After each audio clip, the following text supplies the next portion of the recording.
What programming language should my kids be studying? I would highly recommend Python or JavaScript, probably Python. Excuse me for a second, I got to share a link.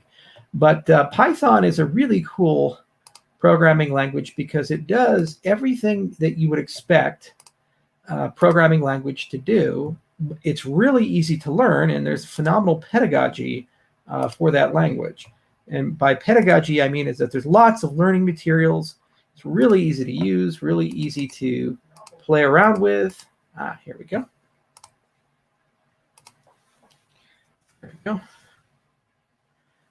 Really easy to use, really easy to play around with, and you can take tons of classes on it. There's free courses on Udemy, there's free courses on edX, there's free courses on Coursera, and you can learn all about data science and machine learning. You can learn all about algorithms and data structures and these types of things with Python.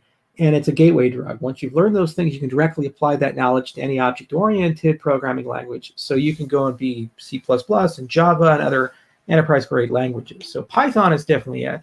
JavaScript is also fairly equivalent, and there's much more applied pedagogy there. But I'd say Python is really great because you have a hybrid of practical things like ML and data science, but then you also have a lot of really cool things that you can do in the theoretical side. In addition to that, there's a good extensions of Python into the hardware world, and you can use it for hardware programming. So you should definitely buy a Raspberry Pi in complement to Python and have a hardware curriculum and a software curriculum so they can understand how the hardware works and what are all those ones and zeros and what are gates and these types of things. In fact, if your children are particularly ambitious, there's a lovely curriculum that's free called From NAND, N-A-N-D, to Tetris from Ed Shockley, and it's a really great curriculum.